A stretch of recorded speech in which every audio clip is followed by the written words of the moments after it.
Welcome back to part 2. Now what we're going to do next is something that's going to seem kind of crazy and outlandish because I get no zeros. So unfortunately, there's no way I can really do this one the traditional way. So what I'm going to do is I'm going to expand. This becomes 6x cubed plus 16x. When we expand here, we're going to get ax cubed plus 3ax plus bx squared plus 3b. This stays the same, plus cx plus d. And what I'm going to do is I am going to kind of combine some equations around here a little bit. So I'm going to keep the 6x cubed plus the 16x equals, there's no other ax cubed, so I'm going to leave that. But for the bx squared, again, no other bx squared, so again, I'm going to leave that as well. But for the x's, take a look. I can combine those two x's right there. They both have an x. And I can factor out an x. That would give me 3a plus c x. And then what's left are my constants, 3b plus d. So here we go. That's what we've got so far. Now, what I'm going to do next is I'm going to expand this one out as well. So what I want to do is I want to match up. See, already I can match up my ax cubed. I got a already at 6, but I got nothing to match up b with because there's no x squared there. So what I'm going to do is I'm going to expand this out as well. 6x cubed plus 0x squared plus 16x plus 0. I need one more term. Kind of like what we did when we did our divisions. Ax cubed plus bx squared plus 3a plus c times x plus 3b plus d. Match up your like parts. I can match up here and here. That's going to give me ax cubed equals 6x cubed. Therefore, I got a is 6. Same thing for the b's. Okay? I get bx squared equals 0x squared. Therefore, b equals 0. So far, we're on a roll. But now watch what happens. Oh no, see, here's the problem. I get this. 3a plus c equals, or 3a plus cx equals 16x. Therefore, 3a plus 3a plus c, that's awful, equals 16. And then the last one, this 3b plus d, okay, has to equal 0. So this 3b plus d equals 0, so therefore we can say 3b plus d equals 0.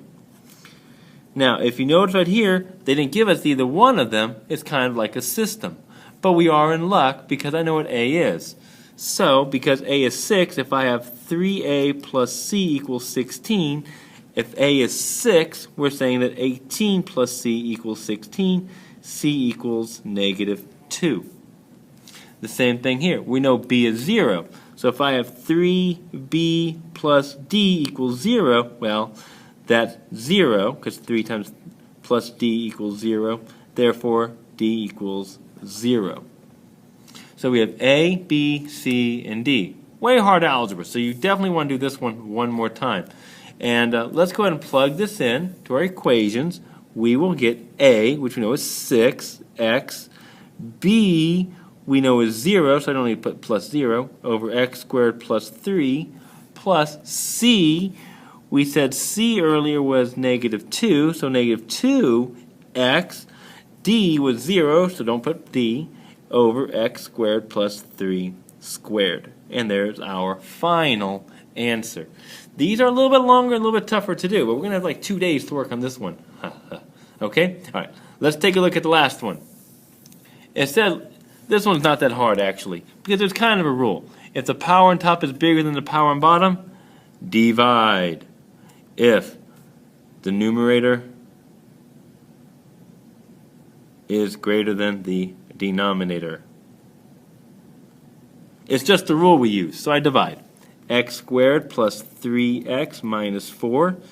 Divide that into x cubed plus 2x squared minus x plus 1. And I divide. Basically what we're doing is we're taking an improper fraction because my top is bigger than my bottom. This is an improper fraction. We're making it into a mixed number. So we're going to get this. This becomes x. We got to multiply it by x. So this becomes x squared plus 3x squared. Whoops, that should be cubed. Minus 4x. Change your signs, right? So we get negative x squared plus 3x plus the 1. Bring it down. Got to multiply it by just negative 1 now. And we get negative x squared minus 3x plus 4. And blah. Change your signs, right? Cancel, cancel. We get 6x minus 3. And there's my remainder. So I could rewrite this now as the following.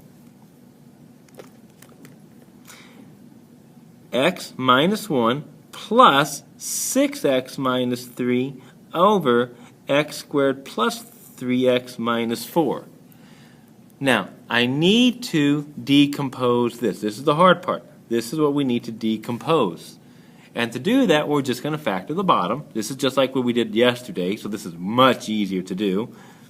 And this becomes x plus 4, x minus 1.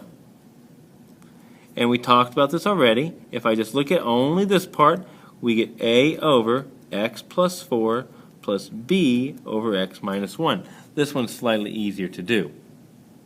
Now, this x minus 1, we're going to worry about that later. Okay, we're going to tack that on at the end. Right now, we're only going to simplify this one.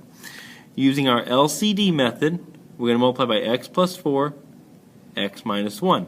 My first 0, negative 4.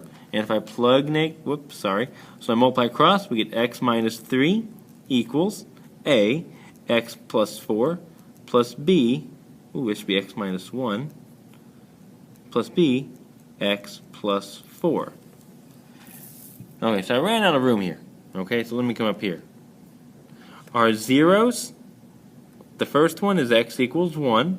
So if I plug 1 in, from down here, we get 6 minus 3 equals, plug in 1 here, 0a plus 5b. So b equals, what's that, 3 over 5? My next x will be, my next 0 will be negative 4. And if I plug negative 4, that's 24 minus 3. Negative 24 minus 3 equals, this becomes a times negative 5, and we get plus 0b. So we get a equals negative 28 over negative 5, which is just 28 over 5. So what's our final answer? Our final answer for this one is x minus 1 plus a, which we said was 28 over 5, 28 over 5 times x plus 4, plus b, which we said was 3 over 5, x minus 1. And there's a whole problem right there. So definitely try these again if you can. I know these are a little bit tougher. We'll go over some questions on these if you have them tomorrow. Okay? Thank you. Bye-bye.